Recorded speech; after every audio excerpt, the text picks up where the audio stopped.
भारत का संविधान वीडियो वाली इस श्रृंखला में आप सभी का स्वागत है। आज हम बात करेंगे नागरिकता के बारे में, जो हमारे संविधान के भाग 2 अनुच्छेद 5 से 11 में वर्णित है। लोकतंत्रात्मक राज्य व्यवस्था में नागरिकता किसी व्यक्ति को राज्य की पूर्ण राजनीतिक सदस्यता प्रदान करती है। नागरिकता व्यक्ति को दायित्व, अधिकार, कर्तव्य एवं विशेषाधिकार प्रदान करती है जो कि विदेशियों को प्राप्त नहीं होते हैं। आइए अब हम बात करेंगे नागरिकों के अधिकारों के बारे में। संविधान में नागरिकों को निम्नलिखित अधिकार दिए गए हैं जो विदेशियों को प्राप्त नहीं हैं।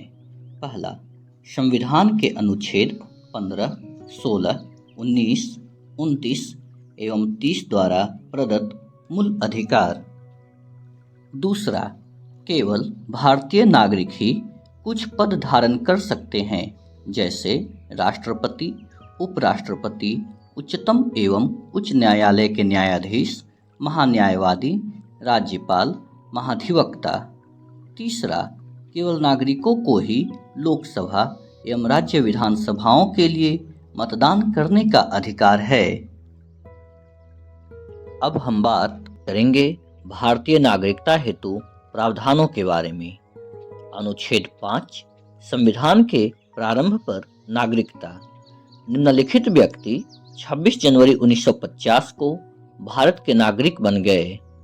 पहला, वह व्यक्ति जो भारत के राज्य क्षेत्र में जन्मा था या अधिवासित था। दूसरा, अधिवासी जिसके माता या पिता में से कोई भारत के राज्य क्षेत्र में जन्मा था। अधिवासी जो भारत के संविधान के ठीक पहले कम से कम 5 वर्षों तक भारत में मामूली तौर से निवास कर रहा था। अब हम बात करेंगे पाकिस्तान से भारत के लिए प्रव्रजन करने वालों के लिए नागरिकता, अर्थात अनुच्छेद 6। अनुच्छेद 6 के अनुसार पाकिस्तान से भारत आने वाला व्यक्ति भारतीय नागरिक कहलाएगा यदि वह 19 जुलाई 1948 से पहले भारत आया और तब से भारत के राज्य क्षेत्र में मामूली तौर से निवास कर रहा है। यदि वह 19 जुलाई 1948 को या उसके बाद भारत आया और 6 मास से अधिक समय से भारत में निवास कर रहा हो और सक्षम अधिकारी द्वारा भारत का नागरिक रजिस्ट्रीकृत कर लिया गया है। यदि वह या उसके माता पिता में से कोई भारत शासन अधिनियम 1935 में परिभाषित भारत में जन्मा हो। अब हम बात करेंगे पाकिस्तान को प्रव्रजन करने वालों के लिए नागरिकता के बारे में।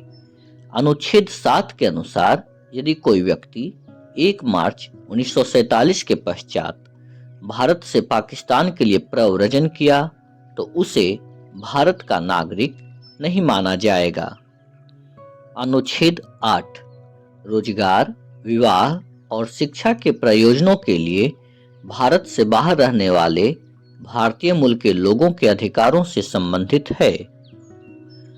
दोहरी नागरिकता। अनुच्छेद 9 अनुच्छेद 5, 6 एवं 8 के अधीन आने वाला व्यक्ति भारत का नागरिक नहीं रहेगा यदि वह किसी विदेशी राज्य की नागरिकता स्वेच्छा से ग्रहण कर लेता है। अनुच्छेद 10 कोई भी व्यक्ति जो भारत का नागरिक माना जाता है वह संसद के द्वारा बनाए गए किसी भी कानून के अधीन होगा। अनुच्छेद 11 के अनुसार नागरिकता संबंधी कानून बनाने के अधिकार संसद के पास है। इसके लिए संसद ने नागरिकता अधिनियम 1955 पारित किया। तो अब हम बात करेंगे नागरिकता अधिनियम 1955 के बारे में। इस अधिनियम के अनुसार निम्न प्रबंधों द्वारा नागरिकता प्राप्त किया जा सकता है।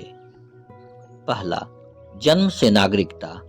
वह व्यक्ति जिसका जन्म भारत में 26 जनवरी 1950 को या उसके बाद हुआ है वह जन्म से भारत का नागरिक होगा परंतु इसके कुछ अपवाद भी हैं, जैसे विदेशी राजनयिकों के भारत में उत्पन्न बच्चे।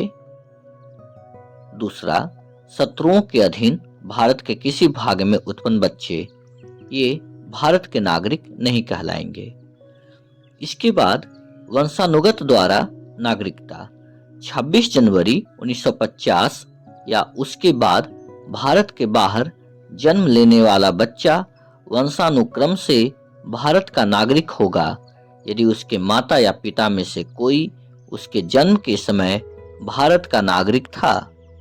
माता की नागरिकता के आधार पर विदेश में जन्म लेने वाले को नागरिकता प्रदान करने का प्रावधान नागरिकता संशोधन अधिनियम 1992 द्वारा किया गया है।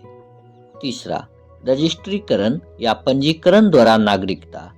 निम्नलिखित वर्गों में आने वाले लोग पंजीकरण के द्वारा भारत की नागरिकता प्राप्त कर सकते हैं। वे व्यक्ति जो पंजीकरण प्रार्थना पत्र देने की तिथि से 6 माह पूर्व भारत में रह रहे हों। वे भारतीय जो अविभाज्य भारत से बाहर किसी देश में निवास कर रहे हों। वे स्त्रियां जो भारतीयों से विवाह कर चुकी हैं या भविष्य में विवाह करेंगी। भारतीय नागरिकों के नाबालिग बच्चे। राष्ट्रमंडलीय देशों के नागरिक जो भारत में रहते हों या भारत सरकार की नौकरी कर रहे हों, आवेदन पत्र देकर भारत की नागरिकता प्राप्त कर सकते हैं।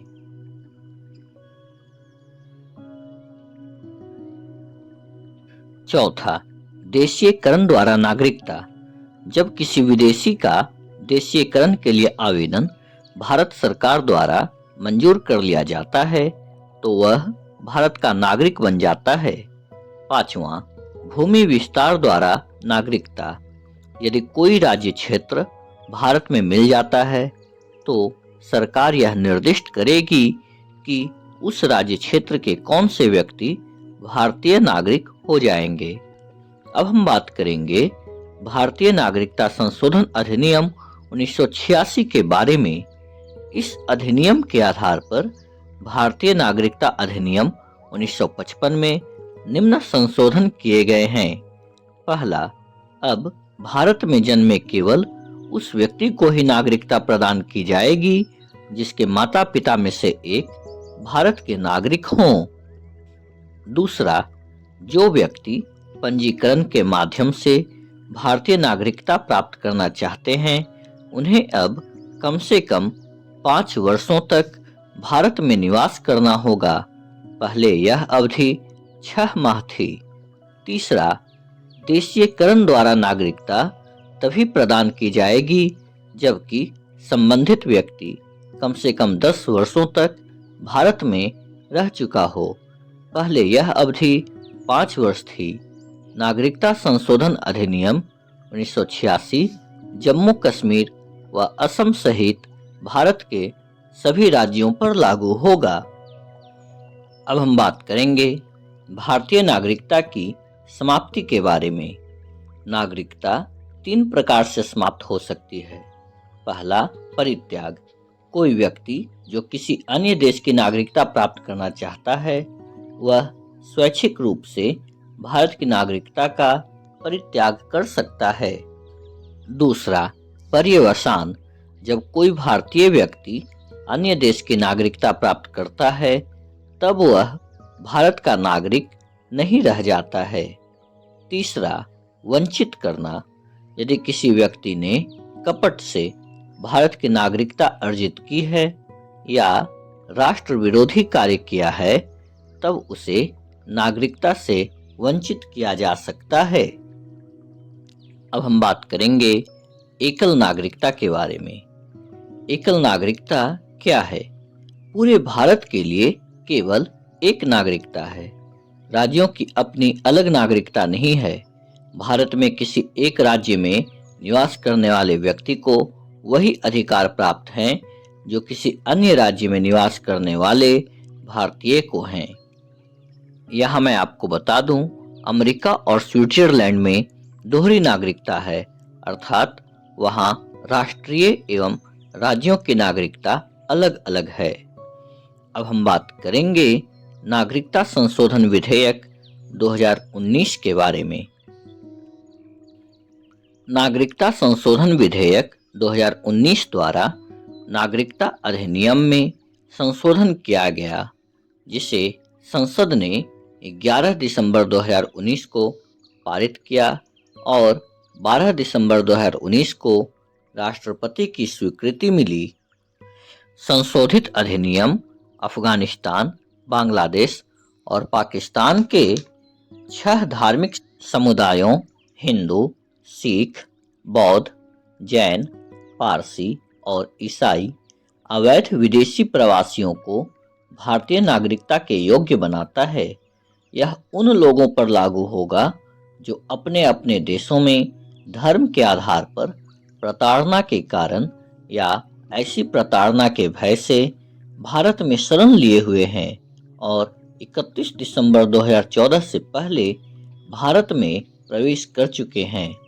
नागरिकता प्राप्ति पर ऐसे प्रवासी भारत में अपने प्रवेश की तिथि से भारत के नागरिक माने जाएंगे और उनके गैर कानूनी प्रवास या नागरिकता संबंधी सभी कानूनी कार्यवाही बंद हो जाएगी।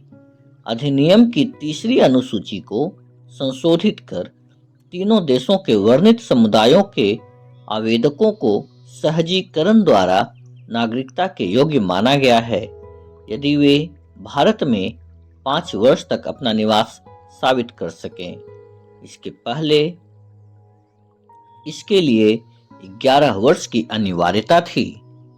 तो यह थी आज की वीडियो की मुख्य बातें, जिसमें हमने भारतीय नागरिकता के बारे में पढ़ा, अर्थात संविधान के भाग 2 अर्थात अनुच्छेद 5 से 11 के बारे में हमने जाना, जिसके अंतर्गत हमने नागरिकों के अधिकार, इस तरह किसी व्यक्ति को भारत का नागरिकता मिल सकता है या उसकी नागरिकता समाप्त हो सकती है, इसके बारे में हमने पढ़ा।